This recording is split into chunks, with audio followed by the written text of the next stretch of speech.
ಎಲ್ಲರಿಗೂ ನಮಸ್ಕಾರ. ಇವತ್ತಿನ ರೆಸಿಪಿ ಒಂದು 10 ರೂಪಾಯಿ ರಸ್ಕ್ ಪ್ಯಾಕೆಟ್ ಇದ್ರೆ ಸಾಕು, ಟೇಸ್ಟಿ ಆಗಿರುವಂತಹ ಡೆಸರ್ಟ್ ನ ಮಾಡಬಹುದು. ತುಂಬಾನೇ ಟೇಸ್ಟಿ ಆಗಿರುತ್ತೆ, ತುಂಬಾ ಯೂನಿಕ್ ಆಗು ಕೂಡ ಇರುತ್ತೆ. ಬನ್ನಿ ಹೇಗ್ ಮಾಡೋದು ಅಂತ ನೋಡೋಣ. ಮೊದಲಿಗೆ ಇವಾಗ ನಾನು 10 ರೂಪಾಯಿದು ರಸ್ಕ್ ಪ್ಯಾಕೆಟ್ ನ 2 ಪ್ಯಾಕೆಟ್ ತಗೊಂಡಿದ್ದೀನಿ. ಒಂದು ಪ್ಲೇಟ್ ಗೆ ನಾನು ಎತ್ತಿಟ್ಕೊಂಡಿದ್ದೀನಿ. ಇವಾಗ ಒಂದು ಪಾತ್ರೆನ ಇಟ್ಕೊತಾ ಇದ್ದೀನಿ. 1 ಕಪ್ ಅಷ್ಟು ಹಾಲನ್ನ ಹಾಕೋತಾ ಇದ್ದೀನಿ. ಹಾಕೊಂಡು ಇದನ್ನ ಚೆನ್ನಾಗಿ ನಾವು ಕಾಯಿಸ್ಕೋಬೇಕಾಗುತ್ತೆ. ನಮ್ಗೆ ಹಾಲಿನ ಅಂಶ ಸ್ವಲ್ಪ ಕಮ್ಮಿ ಆಗ್ಬೇಕು, ಅಲ್ಲಿ ತನಕ ಚೆನ್ನಾಗಿ ಕುದಿಸ್ಕೋಬೇಕಾಗುತ್ತೆ. ನೋಡ್ತಾ ಇರ್ಬೋದು ಇವ ನೀವು, ಚೆನ್ನಾಗಿ ಹಾಲು ಕುದೀತಾ ಇದೆ. ಕುದಿಯುವಂತ ಟೈಮ್ ಅಲ್ಲಿ 2 ಟೇಬಲ್ ಸ್ಪೂನ್ ಅಷ್ಟು ಸಕ್ಕರೆನ ಹಾಕೋತಾ ಇದ್ದೀನಿ. ಸಕ್ಕರೆ ಕೂಡ ಚೆನ್ನಾಗಿ ಕರಗೋ ತನಕ ಚೆನ್ನಾಗಿ ಕೈ ಆಡಿಸ್ತಾ ಇರಿ. ಇವಾಗ ಚೆನ್ನಾಗಿ ಕುದೀತಾ ಇದೆ. ಕುದಿಯುವಂತ ಟೈಮ್ ಅಲ್ಲಿ ನಾನು 2-3 ಡ್ರಾಪ್ ಅಷ್ಟು ವೆನಿಲಾ ಎಸೆನ್ಸ್ ಹಾಕೋತಾ ಇದ್ದೀನಿ. ಹಾಕೊಂಡು ಒಂದ್ಸಲ ಚೆನ್ನಾಗಿ ಮಿಕ್ಸ್ ಮಾಡ್ಕೊಂಡು ಇದನ್ನ ಇವಾಗ ಲೋ ಫ್ಲೇಮ್ ಅಲ್ಲಿ ಇಟ್ಕೊಂಡು ಇದನ್ನ ಕುದಿಯೋದಿಕ್ಕೆ ಬಿಟ್ಬಿಡೋಣ. ಇವಾಗ ಒಂದು ಬೌಲ್ ನ ಇಟ್ಕೊಂಡಿದ್ದೀನಿ. ಇದಕ್ಕೆ 1 ಟೇಬಲ್ ಸ್ಪೂನ್ ಅಷ್ಟು ಕಸ್ಟರ್ಡ್ ಪೌಡರ್ ನ ಹಾಕೋತಾ ಇದ್ದೀನಿ. ಹಾಕೊಂಡು ಇದಕ್ಕೆ 1 ಕಪ್ ಅಷ್ಟು ಹಾಲನ್ನ ಹಾಕೋತಾ ಇದ್ದೀನಿ. ಅಂದ್ರೆ ಕಾಯಿಸಿರೋ ಹಾಲಾದ್ರೂ ಹಾಕೊಳ್ಳಿ ಅಥವಾ ಹಸಿ ಹಾಲಾದ್ರೂ ಹಾಕೊಳ್ಳಿ. ಆದಷ್ಟು ಕಾಯಿಸಿರೋ ಹಾಲು ಹಾಕೋದ್ರೆ ಬೆಸ್ಟ್ ಅಂತಾನೆ ಹೇಳ್ಬೋದು. ಹಾಕೊಂಡು ಚೆನ್ನಾಗಿ ಮಿಕ್ಸ್ ಮಾಡ್ಕೋಬೇಕಾಗುತ್ತೆ. ಗಂಟಿಲ್ದೇ ಇರೋ ರೀತಿ ಚೆನ್ನಾಗಿ ಮಿಕ್ಸ್ ಮಾಡ್ಕೊಳ್ಳಿ. ಮಿಕ್ಸ್ ಮಾಡ್ಕೊಂಡ್ಮೇಲೆ ನೋಡ್ತಾ ಇರ್ಬೋದು ಹಾಲು ಕೂಡ ಚೆನ್ನಾಗಿ ಕುದೀತಾ ಇದೆ, ಮತ್ತೆ ಹಾಲಿನ ಅಂಶ ಕೂಡ ಕಮ್ಮಿ ಆಗಿದೆ ಸ್ವಲ್ಪ. ಇವಾಗ ನಾವು ಕಲಸಿ ಇಟ್ಕೊಂಡಿರುವಂತಹ ಕಸ್ಟರ್ಡ್ ಪೌಡರ್ದು ಹಾಲು ಅದನ್ನು ಸಹ ಹಾಕೋತಾ ಇದ್ದೀನಿ. ಹಾಕೊಂಡು ಮೀಡಿಯಂ ಫ್ಲೇಮ್ ಅಲ್ಲಿ 2 ರಿಂದ 3 ನಿಮಿಷ ಚೆನ್ನಾಗಿ ಕುದಿಸ್ಕೋಬೇಕಾಗುತ್ತೆ. ನಾವು ಮಧ್ಯ ಈ ರೀತಿ ಕೈ ಆಡ್ತಾನೆ ಇರ್ಬೇಕು, ಇಲ್ಲಾಂದ್ರೆ ಗಟ್ಟಿ ಆಗ್ಬಿಡುತ್ತೆ ಮತ್ತೆ ತಳ ಹಿಡಿದ್ಬಿಡುತ್ತೆ. ಹಂಗಾಗಿ ಈ ರೀತಿಯಾಗಿ ಕೈ ಆಡಿಸ್ತಾ ಇದೀವಿ 2 ರಿಂದ 3 ನಿಮಿಷ. ಇದು ಸಹ ಸ್ವಲ್ಪ ಗಟ್ಟಿ ಆಗ್ಬೇಕು ನಮ್ಗೆ. ನೋಡ್ತಾ ಇರ್ಬೋದು ನೀರಿನ ತರ ಇದೆ ಅಲ್ವಾ, ಅದೆಲ್ಲ ಗಟ್ಟಿಯಾಗಿ ನಮ್ಗೆ ಸ್ವಲ್ಪ ಅಲ್ಲಿ ತನಕ ನಾವು ಲೋ ಫ್ಲೇಮ್ ಅಲ್ಲಿ ಇಟ್ಕೊಂಡು ಕುದಿಸ್ಕೋಬೇಕಾಗುತ್ತೆ. ನೋಡ್ತಾ ಇರ್ಬೋದು ಆಲ್ಮೋಸ್ಟ್ ಸ್ವಲ್ಪ ಗಟ್ಟಿ ಬಂದಿದೆ.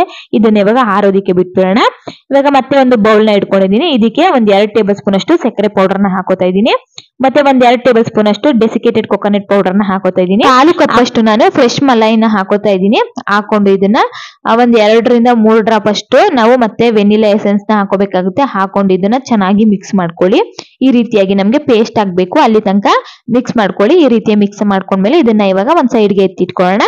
ಎತ್ತಿಟ್ಕೊಂಡ್ಮೇಲೆ ಇವಾಗ ಒಂದು ಲಂಚ್ ಬಾಕ್ಸ್ ನ ಇಟ್ಕೊಂಡಿದ್ದೀನಿ. ಇದಕ್ಕೆ ನಾವು ರಸ್ಕ್ಗಳೆಲ್ಲನೂ ಜೋಡಿಸ್ಕೋಬೇಕಾಗುತ್ತೆ. ನೋಡ್ತಾ ಇರ್ಬೋದು ಎಷ್ಟು ಹಿಡಿಯುತ್ತೋ ಒಂದು ಬಾಕ್ಸ್ ಅಲ್ಲಿ ಅಷ್ಟನ್ನ ಹಾಕೊಳ್ಳಿ. ನೋಡ್ತಾ ಇರ್ಬೋದು ಈ ಎಡ್ಜಸ್ ಗೆ ಸ್ವಲ್ಪ ರಸ್ಕ್ ನ ಕಟ್ ಮಾಡಿ ಚಿಕ್ಕ ಚಿಕ್ಕ ಪೀಸ್ ಗಳನ್ನ ಹಾಕೊಳ್ಳಿ. ಫ್ರೆಶ್ ಮಲೈ ಮತ್ತೆ ಡೆಸಿಕೇಟೆಡ್ ಕೊಕೊನಟ್ ಪೌಡರ್ ಒಂದು ಪೇಸ್ಟ್ ಮಾಡಿದ್ವಲ್ಲ ಅದನ್ನು ಸಹ ನಾನು ಎಲ್ಲಾ ಕಡೆ ರಸ್ಕ್ ಗೆ ನಾನು ಸ್ಪ್ರೆಡ್ ಮಾಡ್ಕೋತಾ ಇದ್ದೀನಿ. ನೋಡ್ತಾ ಇರ್ಬೋದು ಸ್ವಲ್ಪ ಡೆಸಿಕೇಟೆಡ್ ಕೊಕೊನಟ್ ಪೌಡರ್ ಹಾಕಿರೋದ್ರಿಂದ ಸ್ವಲ್ಪ ಗಟ್ಟಿ ಆಗಿರುತ್ತೆ.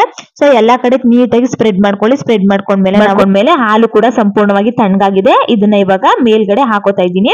ಸ್ವಲ್ಪ ನೋಡ್ಕೊಂಡು ಹಾಕೊಳ್ಳಿ, ಸ್ವಲ್ಪ ಜಾಸ್ತಿನೇ ಹಾಕೊಳ್ಳಿ, ಯಾಕೆಂದ್ರೆ ಒಳಗೆ ನಮ್ಗೆ ಅಂಶ ಇಳಿಬೇಕಲ್ವಾ ಹಾಲಿನ ಅಂಶ. ಸೊ ಹಂಗಾಗಿ ಸ್ವಲ್ಪ ಜಾಸ್ತಿ ಹಾಕೊಳ್ಳಿ. ಹಾಕೊಂಡ್ಮೇಲೆ ಮತ್ತೆ ನಾನು ಇನ್ನೊಂದು ಲೇಯರ್ ನಾನು ರಸ್ಕ್ ಅನ್ನ ಜೋಡಿಸ್ಕೊತಾ ಇದ್ದೀನಿ.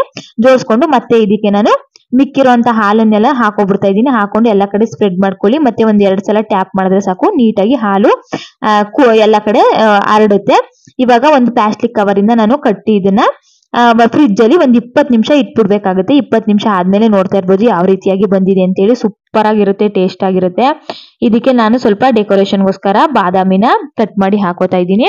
ನೀವು ಹಾಗೇನು ಕೂಡ ತಿನ್ಬೋದು, ಈ ತರ ಡಿಸೈನ್ ಮಾಡ್ಬೇಕಂತ ಏನಿಲ್ಲ. ಸ್ವಲ್ಪ ಬಾದಾಮಿನ ಚಿಕ್ಕ ಚಿಕ್ಕದಾಗಿ ಕಟ್ ಮಾಡಿ ಹಾಕೋತಾ ಇದ್ದೀನಿ. ಮತ್ತೆ ಸ್ವಲ್ಪ ಪಿಸ್ತಾನು ಕೂಡ ಹಾಕೋತಾ ಇದ್ದೀನಿ. ಸ್ವಲ್ಪ ಕೇಸರಿ ದಳಗಳಿದ್ರೆ ಅದನ್ನು ಕೂಡ ಹಾಕೊಳ್ಳಿ, ಚೆನ್ನಾಗಿರುತ್ತೆ ಅಂತ ಹೇಳಿ. ತುಂಬಾ ಕಲರ್ಫುಲ್ ಆಗಿ ಕಾಣಿಸುತ್ತೆ ಅಂತ ಅಷ್ಟೇನೆ. ಇವಾಗ ಒಂದು ಸೈಡ್ ಇಂದ ನೀಟಾಗಿ ಕಟ್ ಮಾಡ್ಕೊಂಡ್ರೆ ಸಖತ್ತಾಗಿ ಬರುತ್ತೆ. ಒಂಥರ ಕೇಕ್ ಅಂತಾನೆ ಅನ್ಸುತ್ತೆ ನಿಮ್ಗೆ ಸಡನ್ಲಿ ನೋಡಿದಾಗ, ಅಥವಾ ಐಸ್ ಕ್ರೀಮ್ ತರ ಅನ್ಸುತ್ತೆ ನಿಮ್ಗೆ ನೋಡಿದಾಗ. ಇದನ್ನ ರಸ್ಕ್ ಇಂದ ಮಾಡಿರೋದು ಅಂತಾನೆ ಗೊತ್ತಾಗಲ್ಲ, ಅಷ್ಟು ಚೆನ್ನಾಗಿರುತ್ತೆ. ಟೇಸ್ಟ್ ಅಂತೂ ಸಖತ್ತಾಗಿರುತ್ತೆ. ಒಂದ್ಸಲ ಟ್ರೈ ಮಾಡಿ, ನೀವು ತುಂಬಾನೇ ಇಷ್ಟಪಟ್ಟು ತಿಂತೀರಾ. ಹಾಲನ್ನ ಹಾಕಿರೋದ್ರಿಂದ ರಸ್ಕ್ ಅಂತೂ ತುಂಬಾ ಸಾಫ್ಟ್ ಆಗ್ಬಿಟ್ಟಿರುತ್ತೆ, ತುಂಬಾನೇ ಟೇಸ್ಟಿ ಆಗಿರುತ್ತೆ. ಮಕ್ಕಳು ಒಂದ್ಸಲ ಮಾಡ್ಕೊಡಿ, ತುಂಬಾ ಇಷ್ಟಪಟ್ಟು ತಿಂತಾರೆ. ಆ ರೆಸಿಪಿ ಏನಾದ್ರೂ ಇಷ್ಟ ಆಗಿದ್ರೆ ಲೈಕ್ ಮಾಡಿ, ಶೇರ್ ಮಾಡಿ, ಕಮೆಂಟ್ ಮಾಡಿ. ಮತ್ತೆ ಸಿಗ್ತೀನಿ ಮುಂದಿನ ವಿಡಿಯೋ ಜೊತೆಗೆ.